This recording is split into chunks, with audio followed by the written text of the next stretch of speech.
ನನ್ನ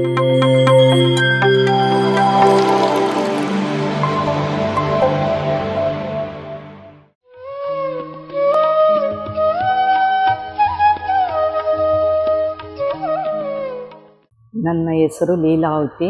ನಾನು ಬಳ್ಳಾರಿಯಿಂದ ಮಾತಾಡ್ತಾ ಇದ್ದೀನಿ. ಪತಂಜಲಿ ಪಿರಮಿಡ್ ಇಂದ ಸೆಂಟರಿಂದ ಮಾತಾಡ್ತಾ ಇದ್ದೀನಿ. ಸೊ ಈ ಅವಕಾಶ ಕೊಟ್ಟಿರ್ತಕ್ಕಂಥ ನಮ್ಮ ಗುರುಗಳಾದ ಪಿತಾಮಹ ಸುಭಾಷ್ ಪತ್ರಿಜಿ ಗುರುಗಳಿಗೆ ಧನ್ಯವಾದಗಳನ್ನು ತಿಳಿಸುತ್ತಾ, ಈ ಜ್ಞಾನ ಧ್ಯಾನ ನಮಗೆ ಇದೆಲ್ಲ ಕಲಿಸಿರೋ ಗುರುಗಳ ಸೂರ್ಯನಾರಾಯಣ ಸಾರ್ ಅವರಿಗೂ ಧನ್ಯವಾದಗಳು ತಿಳಿಸುತ್ತಾ, ನಮ್ಮ ಈ ಅನುಭವ ಹಂಚಿಕೆ ಕೊಟ್ಟಿರುವ ಅವಕಾಶ PMC ಚಾನಲ್ ಅವ್ರಿಗೂ ಧನ್ಯವಾದಗಳು ತಿಳಿಸ್ತಾ ಇದ್ದೀವಿ. ಸೊ ನಾವು ನಮ್ಮ ಚಿಕ್ಕಂದರ ಲೈಫಿಂದ 10-15 ಇಯರ್ಸಿಂದ ನಾವು ಪೂರ್ತಿ ಮಾಂಸಾಹಾರಿ ಫ್ಯಾಮ್ಲಿನಲ್ಲಿ ಹುಟ್ಟಿದ್ದೀನಿ. ನಾನು 10 ವರ್ಷದಿಂದನೂ ನಾನು ನಾನ್ ವೆಜ್ಜು ತಿಂದಿಲ್ಲ. ಅದು ತಿನ್ನಲೇಬೇಕಂತ ಫೋರ್ಸ್ ಮಾಡಿದ್ರೂ ಕೂಡ ನಾನು ತಿಂತಾ ಇದ್ದಿಲ್ಲ. ನಾನು ಆಧ್ಯಾತ್ಮಿಕದಲ್ಲೇ ಇದ್ದೀನಿ.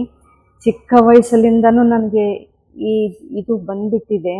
ಒಂದು ಪೂಜಾ ಗುರುಗಳು ಎಲ್ಲಿ ಬಂದರೆ ಏನು ಬಂದರೆ, ಸ್ಕೂಲ್ಗೆ ಹೋದ್ರೂ ಟ್ಯೂಷನ್ಗೆ ಹೋದ್ರೂ ಗುರುಗಳ ಹತ್ರ ಸೇವೆ ತಗೊಳ್ಳೋದು, ಕೇಳೋದು, ಸತ್ಸಂಗ ಕೇಳೋದು, ಟ್ಯೂಷನ್ಗೆ ಹೋಗಿದ್ದೀನಿ ಅಂತ ಹೇಳೋದು, ಮನೆಗೆ ಬರೋದು, ಆ ಥರ ಎಲ್ಲ ಮಾಡಿಕೊಂಡು ನಾನು ಸ್ಪಿರಿಚುವಾಲಿಟಿನಲ್ಲೇ ಬಂದಿದ್ದೀನಿ ನನ್ನ ಲೈಫೆಲ್ಲ.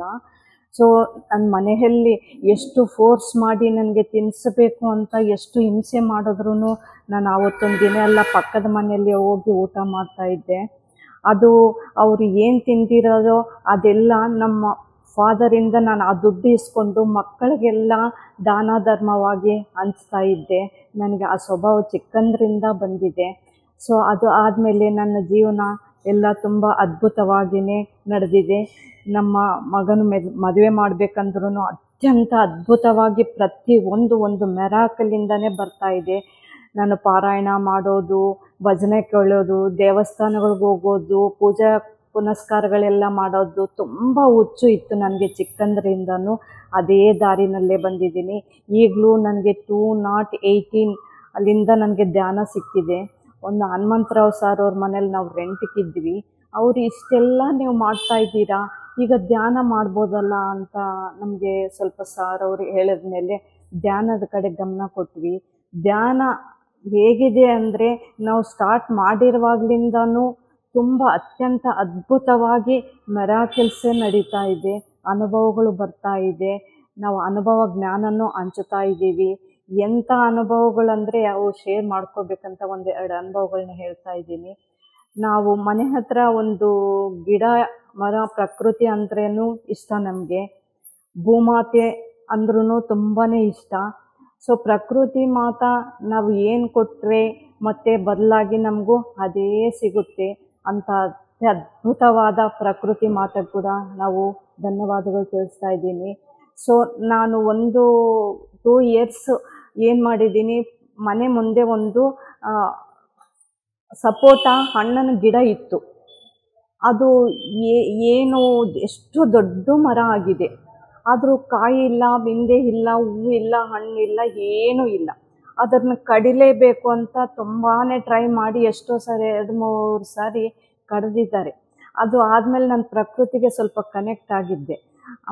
ನಾನು ಪ್ರಕೃತಿ ಹತ್ರ ಎಷ್ಟೋ ಪ್ರೀತಿಯಿಂದ ಕೇಳಿಕೊಂಡೆ, ಯಾಕೆ ನಿನ್ನೆಲ್ಲ ಇಷ್ಟು ಬೈತಾ ಇದ್ದಾರೆ, ನಿನಗೆಲ್ಲ ಇದು ಮಾಡ್ತಾ ಇದ್ದಾರಲ್ಲ, ನೀನು ಸ್ವಲ್ಪ ಫಲ ಕೊಡ್ಬೋದಲ್ಲ, ಹಣ್ಣು ಕೊಡ್ಬೋದಲ್ಲ ಅಂತ ಕೇಳಿಕೊಂಡು ಡೈಲಿ ಒಂದು ಸಾರಿ ನಾನು ಆ ಗಿಡನ ಹಟ್ ಮಾಡಿಕೊಂಡು ಮನೆಯಲ್ಲಿ ನಿಶ್ಚಲವಾದ ಸ್ಥಿತಿಯಲ್ಲಿ ಪ್ರಕೃತಿ ಮಾತನ್ನು ಕೇಳ್ಕೊತಾ ಇದ್ದೆ.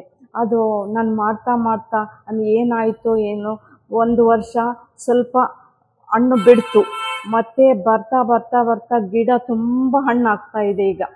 ಅಂಥ ಅದ್ಭುತವಾದ ನನಗೆ ಮಾತ್ರ ನನ್ನ ಸೋಲು ಗೊತ್ತಾಯಿತು. ಧ್ಯಾನದಿಂದ ಏನಾದರೂ ಸಾಧಿಸ್ಬೋದಂತ ನಾನು ಒಳ್ಳೆ ಎಕ್ಸ್ಪೆರಿಮೆಂಟ್ಸ್ ಮಾಡ್ತಾನೆ ಇರ್ತೀನಿ.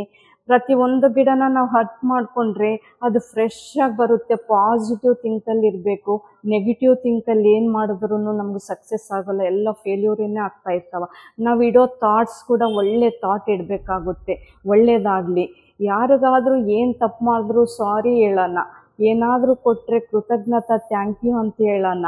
ನಾವು ಪ್ರತಿಯೊಂದು ಇದು ಅಳವಡಿಸ್ಕೋಬೇಕಾಗುತ್ತೆ. ನಮಗೆ ನಮ್ಮ ಗುರೂಜಿಗಳು ಹೇಳಿರೋ ಮೊದಲನೇ ಪಾಠ ಇದು. ಪ್ರತಿಯೊಬ್ಬರಿಗೆ ಸಾರಿ ಹೇಳ್ರಿ, ಥ್ಯಾಂಕ್ಸ್ ಹೇಳ್ರಿ. ಏನಾದರೂ ನೀವು ಇದು ಹೇಳ್ಕೊಂಡು ಬಂದರೆ ನಿಮ್ಮ ಪ್ರಕೃತಿ ಖಂಡಿತ ಕನೆಕ್ಟ್ ಆಗುತ್ತೆ ಅಂತ. ಸೊ ಮಾಸ್ಟರ್ಸ್, ನಾನು ಈ ಪಿರಮಿಡ್ಗೆ ಬಂದಮೇಲೆ ಈ ಸಾರನ ಹತ್ರ ನಮ್ಗೆ ಅತ್ಯಂತ ಅದ್ಭುತವಾದ ಎಷ್ಟೋ ಜನ ಮಾಸ್ಟರ್ಸಿಂದ ನಾವು ಜ್ಞಾನ ತಗೊಂಡು ಅದ್ಭುತವಾಗಿ ಇವತ್ತು ಬೆಳೆಯುತ್ತಾ, ನಾವು ಎಷ್ಟೋ ಜನಕ್ಕೆ ಧ್ಯಾನ ಜ್ಞಾನ ಎಲ್ಲ ಹಂಚುತ್ತಾ, ಮನೆ ಓಡಾಡುತ್ತಾ ಎಲ್ಲ ತಿಳಿಸುತ್ತಾ, ವಿಶ್ವ ಸೇವಕ್ಕಾಗಿ ವಿಶ್ವ ಕಲ್ಯಾಣಕ್ಕಾಗಿ ನಾವು ಬಂದಿದ್ದೀವಂತ ನಮಗೆ ಗೊತ್ತಾಯಿತು. ಇವತ್ತು ವರ್ತಮಾನದಲ್ಲೇ ಜೀವನ ಮಾಡಬೇಕು. ಭೂತಕಾಲ ಬೇಡ, ಭವಿಷ್ಯತ್ ಕಾಲ ಬೇಡ. ಈ ವರ್ತಮಾನದಲ್ಲಿ ಏನಾಗುತ್ತೋ ಅದು ಮಾತ್ರನೇ ನಾವು ಪಾಟಿಸ್ತಾ ಹೋಗಬೇಕು. ಅವತ್ತಿಂದ ಮಾತ್ರ ಒಳ್ಳೆಯದೇ ಆಲೋಚನೆ ಮಾಡಿದ್ರೆ ಪ್ರತಿಯೊಂದು ಒಳ್ಳೆಯದನ್ನೇ ಆಗುತ್ತೆ. ನಮ್ಮ ಜೀವನದಲ್ಲಿ ಖಂಡಿತ ಆಗಿದೆ ಅದೆಲ್ಲವನ್ನು. ಸೆಕೆಂಡ್ ಟೈಮ್ ನಾನು ಒಂದು ಸಾರಿ ಟೆಸ್ಟ್ ಮಾಡಿದೆ. ಧ್ಯಾನದಲ್ಲಿ ಇದ್ದವ್ರಿಗೆ ಪ್ರತಿಯೊಂದು ಸಿಗುತ್ತಲ್ಲ, ಅವ್ರು ಏನು ಕೇಳಿದ್ರೆ ಅದು ಬರುತ್ತಲ್ಲ ಅಂತ ಇದು ಮಾಡಿಕೊಂಡ್ರೆ, ನಾನು ಹೆಲ್ತ್ ಪರವಾಗಿ ನನಗೆ ಶುಗರ್, BP, ಹೆಡ್ಡೇಕು, ಕಾಲು ನೋವು ಪ್ರತಿಯೊಂದು ಇರೋದು. ನಾನು ಯಾವ ಥರ ನೋಡೋಣ ಅಂದ್ಬಿಟ್ಟು ನಾನು ಈ ಪಿರಮಿಡ್ ಸ್ಟಾರ್ಟ್ ಆದಮೇಲೆ ನನಗಿರೋ ಕಾಯಿಲೆಗಳೆಲ್ಲ ಹೋಗ್ಬಿಟ್ಟು, ನನಗೆ ಫಸ್ಟ್ ಟೈಮ್ ಶುಗರ್ ಇದೆ ಅಂತಲೂ ಗೊತ್ತಾಗಿಲ್ಲ, 400ವರೆಗೂ ಹೋಗಿದೆ. ಸೊ ಆ ಥರ ಇರೋದು. ನಾನು ಧ್ಯಾನ ಮಾಡ್ತಾ ನನಗೆ ಶುಗರೇ ಪೂರ್ತಿ ನಿಲ್ಲಾಗೋಯಿತು. BP ಇಲ್ಲ, ಶುಗರ್ ಇಲ್ಲ, ಲೆಗ್ ಪೇಯ್ನ್ ಇಲ್ಲ, ಎಂಥದ್ದು ಇಲ್ಲ. ಸೊ ನಾನು ಶಾಕಾಹಾರಿ ರ್ಯಾಲಿ ಮಾಡಬೇಕು ಬನ್ನಿರಿ ಅಂತ ನಾನು ಸ್ವಲ್ಪ ಓಡಾಡಿದ್ರೆ ಕಾಲು ನೋವು ಬರುತ್ತಲ್ಲ, ಬರಲ್ಲ ಅಂದ್ಕೊಂಡಿದ್ದೆ. ಮತ್ತು ಧ್ಯಾನದಲ್ಲಿ ನಾನು ಒಂದು ಸಾರಿ ಟ್ರೈ ಮಾಡ್ತೀನಿ ಅಂತ ನಾನು ಅಮ್ಮ ಶಕ್ತಿ ಪಿರಮಿಡ್ಗೆ ದುರ್ಗಮ್ಮ ಗುಡಿಯಿಂದ ನಾನು ರ್ಯಾಲಿಗೆ ಅಟೆಂಡ್ ಮಾಡಿದೆ. ಅದ್ಭುತವಾಗಿ ನನಗೆ ಆವತ್ತಿಂದ ಇವತ್ತಿನವರೆಗೂ ಮೊಣಕಾಲು ನೋವಿಲ್ಲ, ಎಂಥದ್ದು ಇಲ್ಲ. ಬಾಡಿ ಅಷ್ಟು ಕ್ಲಿಯರ್ ಆಗಿದೆ, ಆನಂದವಾಗಿದ್ದೀನಿ, ಸಂತೋಷವಾಗಿದ್ದೀನಿ. ನನ್ನ ಪ್ರಕೃತಿಯಿಂದ ವಿಶ್ವ ಕಲ್ಯಾಣಕ್ಕೆ ಸೇವೆ ಮಾಡಲಿಕ್ಕೆ ಬಂದಿದ್ದೀನಿ ಅಂತ ನಾನು ಧ್ಯಾನದಲ್ಲಿ ನಿಶ್ಚಲವಾದ ಮನಸ್ಸಿಂದ ಏನು ಕೇಳಿದ್ರೆ ಅದು ನನಗೆ ಬರ್ತಾ ಇದೆ, ಆಗ್ತಾ ಇದೆ. ಸೊ ಮಾಸ್ಟರ್ಸ್, ನಾವು ಎಲ್ಲರೂ ಒಂದು ನಮಗೆ ಅನುಮಾನ ಅನ್ನೋದು ಎಷ್ಟು ದೇವರು ಕೊಟ್ಟರು ಅದು ಹೋಗ್ತಾ ಇಲ್ಲ. ಸೊ ಅದರಿಂದ ನಾನು ಒಂದು ಸಂಕಲ್ಪ ಮಾಡಿಕೊಂಡೆ, ನಾನು 1-2 ಪ್ರಶ್ನೆ ಕೇಳ್ತೀನಿ, ಅದಕ್ಕೆ ಸಮಾಧಾನ ಬೇಕು ಅಂತ ಕೇಳಿಕೊಂಡೆ. ಇದೇ ಪಿರಮಿಡ್ಡಲ್ಲಿ ಬಂದೆ. ಮೇಲೆ ಕೂತ್ಕೊಂಡು ಧ್ಯಾನ ಮಾಡ್ತಾಯಿದ್ರೆ ಅಲ್ಲಿ ನಾನು ಅವತ್ತು ಏನು ಮಾಡಿದ್ದೀನಿ, ಧ್ಯಾನ ಆದಮೇಲೆ ನನ್ನ ಪರ್ಸಲ್ಲಿ ದುಡ್ಡಿದ್ದಿಲ್ಲ. ನಾನು ಖಾಲಿ ಪರ್ಸಿದೆ, ಮರೆತು ಬಂದಿದ್ದೀನಿ, ಮನೇಲಿಟ್ಟು ಬಂದಿದ್ದೀನಿ. ಸೊ ಧ್ಯಾನ ಅಂತ ನಾವು ಇಷ್ಟು ಇದು ಮಾಡ್ತಾ ಇದ್ದೀವಲ್ಲ, ಧ್ಯಾನ ಏನು ಮಾಡುತ್ತೋ ಮಾಡಲಿ, ನನ್ನ ಮನೆಗೆ ಹೇಗೆ ಕರ್ಕೊಂಡು ಹೋಗುತ್ತೆ ಹೋಗ್ಲಿ ಅಂತ ಒಂದೇ ಒಂದು ಸರಿ ಅಂದ್ಕೊಂಡು ಹೊರಗಡೆ ಬಂದೆ. ನಾನು ಇಲ್ಲಿ ಒಂದು ಮಾಸ್ಟ್ರು ಬಂದಿದ್ದರು, ಅನಂತಪುರಲಿದ್ದ ಮುರಳೀಧರ್ ರಾವ್ ಅಂತ.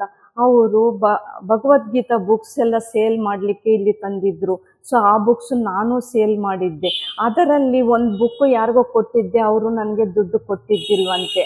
ಸೊ ನಾನು ಆವತ್ತು ಪರ್ಸಿಲ್ಲ ಅಂತ ಯಾವಾಗ ಥಿಂಕ್ ಮಾಡಿ ಯಾರನ್ನೂ ಕೇಳೋದು ಬೇಡ ಅಂತ 1 ಸೆಕೆಂಡ್ ನಿಂತ್ಕೊಂಡಿದ್ದೀನಿ ಫ್ರೆಂಡ್ಸ್ ಹತ್ರ ಮಾತಾಡಿಕೊಂಡು. ಅವರು ಓಡೋಡಿ ಬರ್ತಾ ಇದ್ದಾರೆ, ಇದೇ ಪಿರಮಿಡಲ್ಲಿ ಇದ್ದಾರೆ ಅವರು. ಮೇಡಮ್, ನಿಮಗೆ ನಾನು 65 ರೂಪೀಸ್ ಕೊಡ್ಬೇಕು, ತಗೊಳ್ಳಿ ಅಂದರು. ಆಯಿತು ಫಿದಾ, ನಾನು ಆವತ್ತಿಂದ ನನ್ನ ಲೈಫ್ ಪೂರ್ತಿ ಉಸಿರಿರೋವರೆಗೂ ಈ ಧ್ಯಾನಕ್ಕೆ ಕೊಟ್ಟಿದ್ದೀನಿ ಅಂತ ಅತ್ಯದ್ಭುತವಾದ ಮೆರಾಕಿಲ್ಸ್ ನಡೀತು. ಅದೊಂದಕ್ಕೆ ನನಗೆ ಸಂತೋಷ ಆಗಿಲ್ಲ. ಇನ್ನೊಂದು ಸಾರಿ ಕೇಳಿದೆ, ಏನು ಧ್ಯಾನದಿಂದ ಇಷ್ಟೊಂದು ಅದ್ಭುತಗಳಾಗ್ತಾ ಇದೆ, ಇನ್ನೊಂದು ಪರೀಕ್ಷೆ ಮಾಡೋಣ ಅಂದ್ಬಿಟ್ಟು ಒಂದು ದಿವಸ ಏನಾಯಿತು, ನನಗೇನು ಟಿಫನ್ ಮಾಡ್ದಂಗೆ ಬಂದಿದ್ದೀನಿ. ಅದು ಮೇಲೆ ಧ್ಯಾನದಲ್ಲಿ ಕೂತ್ಕೊಂಡಿದ್ದೀನಿ. ಸೆಕೆಂಡ್ ಇಲ್ಲಿ ಕೆಳಗಡೆ ಬಂದು ಧ್ಯಾನಕ್ಕೆ ಕೂತ್ಕೊಂಡಿದ್ದೀವಿ. ಹೊಟ್ಟೆ ಹಸಿವು ಮಾಮೂಲಿ ಅಲ್ಲ, ಎಷ್ಟೊಂದು ಬಂದುಬಿಟ್ಟಿದೆ. ನಾನು ಹೊರಗಡೆ ಹೋಗಂಗಿಲ್ಲ, ಒಳಗಡೆ ಕೂಡಂಗಿಲ್ಲ. ಅದು ನನಗೆ ಒಂದು ಪರೀಕ್ಷೆ ಆಯಿತು. ಸೊ ಇಲ್ಲಿ ನಾನು ಇವಾಗಲೂ ಏನಾದರೂ ಬ್ಯಾಗಲ್ಲಿ ಇಟ್ಕೊಂಡು ಬರೋದಲ್ಲ, ಯಾಕೆ ಈ ಥರ ಆಯಿತು, ನಾನು ಇವಾಗ ನನಗೆ ಹೊಟ್ಟೆ ಹಸಿವಾಗ್ತೈತೆ, ಧ್ಯಾನ ಆದರೂ ಕೇಳೋಕ್ಕೂ ಆಗ್ತಿಲ್ಲಲ್ಲ ಅಂತ ಕಣ್ಣು ಮುಚ್ಕೊಂಡು ಧ್ಯಾನಕ್ಕೆ ಕೂತ್ಕೊಂಡೆ. ಅದ್ಭುತವಾದ ಒಬ್ಬ ಮಾಸ್ಟರ್ ಹನುಮಂತರಾವು ಅಂತ ಅನಂತಪುರಲಿಂದ ಇಲ್ಲಿಗೆ ಕೊಟ್ಟು ಹನುಮಂತು ಅಂತ ಅವ್ರ ಹೆಸರು. ಆವತ್ತು ಬಂದಿದ್ದಾರೆ. 2 ಬಾಕ್ಸಲ್ಲಿ ಅವರು ಖರ್ಜೂರ ತೊಗೊಂಡು ಬಂದಿದ್ದಾರೆ.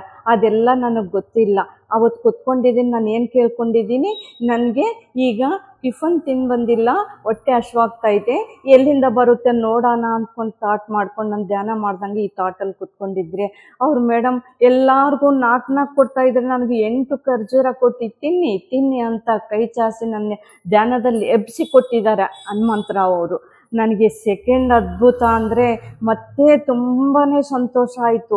ಇಂಥ ಅದ್ಭುತಗಳೆಲ್ಲ ನಡೀತಾ ಇದೆ ಅಂದರೆ ನಮ್ಮ ಜೀವನ ಎಲ್ಲ ಧ್ಯಾನಕ್ಕೆ ಉಣಿಪಾಗಿಡಬೇಕು ಅಂದ್ಬಿಟ್ಟು ಆವತ್ತಲ್ಲಿದ್ದ ನಾವು ಪ್ರತಿದಿನ ಧ್ಯಾನಕ್ಕೆ ಇದು ಮಾಡಬೇಕು ಅಂತ. ಈಗ ನಾವು ಬರ್ತಾ ಇದ್ದೀವಿ, ಜರ್ನಿ ಮಾಡ್ತಾ ಇದ್ದೀವಿ, ನನಗೊಂದು ಆಟೋ ಸಿಕ್ಕಿಲ್ಲ ಅಂದರೆ ಬೇಗ ಆಟೋ ಬರ್ಬೋದಲ್ಲ ಅಂತ ಪ್ರೀತಿಯಿಂದ ಕೇಳ್ಕೊಂಡ್ರೆ ಪ್ರತಿ ಸೆಕೆಂಡು ಏನು ಬೇಕೋ ಅದೆಲ್ಲ ನಮಗೆ ಧ್ಯಾನ ಕೊಡ್ತಾ ಇದೆ. ಇವತ್ತು ಇಂಥ ಅತ್ಯದ್ಭುತ ಆದ ಧ್ಯಾನದಿಂದ ನಮ್ಗೆ ಎಷ್ಟು ಮೆರಾಕಲ್ಸ್ ಅಂದರೆ, ಈಗ 1.5 ಮಂತ್ ಕೆಳಗಡೆ ನಾನು ಐ ಸರ್ಜರಿ ಮಾಡಿಸ್ಕೊಂಡಿದ್ದೀನಿ. ಐ ಸರ್ಜರಿ ಒಳ್ಳೆ ಸಕ್ಸಸ್ ಆಗಿದೆ, ಡಾಕ್ಟ್ರು ಚೆನ್ನಾಗಿ ಮಾಡಿದ್ದಾರೆ, ಫ್ಯಾಮಿಲಿ ಡಾಕ್ಟ್ರು. ಯಾಕಮ್ಮ ಇಷ್ಟು ಚೆನ್ನಾಗಿ ಮಾಡಿದ್ದೀನಿ, ಮತ್ತು ನೆಕ್ಸ್ಟ್ 1.5 ಮಂತ್ ಆದಮೇಲೆ ಬಂದಿದೆಯಲ್ಲ ಅಂತ ಹೇಳಿದ್ರು. ಕಣ್ಣೆಲ್ಲ ಕೆಂಪಗಾಗಿ ನಾನು ಒಂದು ಲೋಕ ಕಲ್ಯಾಣಕ್ಕಾಗೇ ಓಡಾಡ್ತಾ ಇರ್ತಾನೆ, ಡೇ ಟು ನೈಟು ಇದೇ ಕೆಲಸನೇ ಮಾಡ್ತಾ ಇರ್ತೀನಿ. ಸೊ ನನಗೆ ಎನರ್ಜಿಸ್ ಕೂಡ ತುಂಬ ಇರುತ್ತೆ ಕೆಲಸ ಮಾಡಲಿಕ್ಕೆ. ಆ ಕಣ್ಣು ಆ ಥರ ಆಗಿರೋದಕ್ಕೆ ಇನ್ನೊಂದು ಸಾರಿ ಚೆಕಪ್ಗೆ ಹೋಗಿ ಬರೋಣ ಅಂತ ಹೋದರೆ ಅವರು ಏನಕ್ಕೆ ಈ ಥರ ಬಂದಿದೆ ಅಂತ ಅವರೇ ಯೋಚನೆ ಮಾಡ್ತಿದ್ರು. ಅವತ್ತು ಇವ್ರನ್ನ ಕೇಳೋದೇ ಬೇಡ, ನಾನು ಧ್ಯಾನದಲ್ಲಿ ಕುತ್ಕೊಂಡ್ರೆ ನನಗೆ ರಿಸಲ್ಟ್ ಸಿಗುತ್ತಲ್ಲ ಅಂದ್ಬಿಟ್ಟು ಧ್ಯಾನದಲ್ಲಿ ಕುತ್ಕೊಂಡು ಕೇಳಿದೆ, ಯಾಕೆ ಇಷ್ಟು ಕೆಂಪಗಾಗಿದೆ. ನಾನು ಲೋಕ ಕಲ್ಯಾಣಕ್ಕಾಗಿ ಒಂದು ಪಿರಮಿಡ್ಗಾಗಿ ಇಲ್ಲಿ ಕಕ್ಕಬೇವನಹಳ್ಳಿನಲ್ಲಿ ದೊಡ್ಡದು ಪಿರಮಿಡ್ ಆಗ್ತಾಯಿದೆ, ಮೆಗಾ ಪಿರಮಿಡ್ ಆಗ್ತಾಯಿದೆ, ಅದು ಸೇವಾದಲ್ಲಿ ಇದೀನಲ್ಲ, ಈ ತೊಂದರೆ ಕೊಡಬಾರ್ದಲ್ಲ ಅಂತ ಕೇಳ್ಕೊಂಡಿರೋದಕ್ಕೆ ಅವತ್ತೇ ನನಗೂ ಮೆಸೇಜ್ ಬಂತು. ಧ್ಯಾನದಲ್ಲಿ ಕುತ್ಕೊಂಡ್ರೆ ನನಗೆ ಒಂದು ಹಸು ಅಂದರೆ ಕೌ ಕಾಣಿಸ್ತು. ಅದು ಆಕಳ ಕಾಣಿಸಿ ಏನಾಗಿದೆ, ಆಕಳ ಕಣ್ಣೆಲ್ಲ ಕೆಂಪಗಾಗಿದೆ, ಆ ಕಣ್ಣಿಂದ ನೀರು ಸುರಿತಾ ಇದೆ. ಅದು ನನ್ನ ಮುಂದೆ ಹೀಗೇ ನೋಡ್ತಾ ಇದೆ. ಏನಿದು ಅಂತ ನನಗೆ ಸ್ವಲ್ಪ ಅರ್ಥ ಆಗಲಿಲ್ಲ. ಆದಮೇಲೆ ಮತ್ತೆ ಇನ್ನೊಂದು ಸಾರಿ 1 ಗಂಟೆ ಕುತ್ಕೊಂಡು ಕೇಳಿದೆ, ಏನೂ ಇಲ್ಲ, ನೀನು ಒಂದು ಟೈಮಲ್ಲಿ ನಿನಗೆ ಗೊತ್ತಿಲ್ಲ, ಹಸು ಬಂದಿದ್ರೆ ಕಲ್ಲು ಎಸೆದಿದೀಯ, ಆ ಕಲ್ಲು ಹೋಗಿ ಆ ಹಸುಗೆ ಕಣ್ಣಿಗೆ ಬಿದ್ದಿದೆ, ಆ ನೋವು ನೀನು ಅನುಭವಿಸ್ತಾ ಇದೀಯಾ ಈಗ, ಅದು ಆ ಪೇಂಟ್ ನೀನೀಗ ಕಂಪ್ಲೀಟಾಗಿ ಹೀಲ್ ಮಾಡ್ಕೋಬೋದು ಅಂದರು. ನಾನು ಇನ್ನರ್ಗೂ ಬಂತು ಅದು.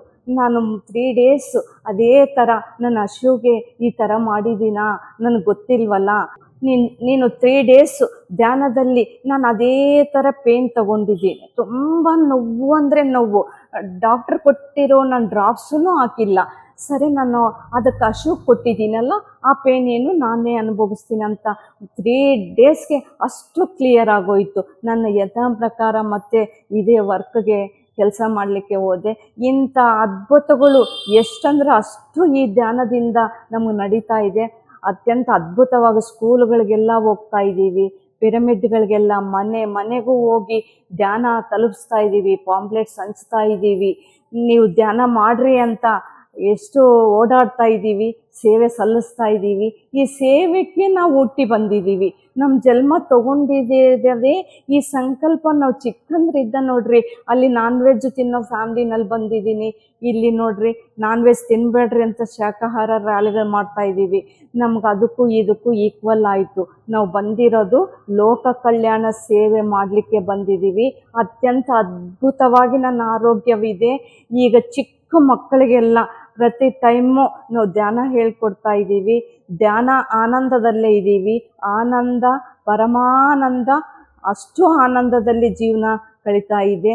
ನನಗೆ ಒಬ್ಬ ಮೊಮ್ಮಗ ಹುಟ್ಟಿದ್ದಾರೆ, ಅವರು ಒಂದು ಮೆರಾಕಲ್ ಥರ ನನಗೆ ಧ್ಯಾನ, ಅದು ಬುದ್ಧನ ಹತ್ರ ನಾನು ಕೂತ್ಕೊಂಡು ಧ್ಯಾನ ಮಾಡ್ತಾ ಇದ್ದೆ.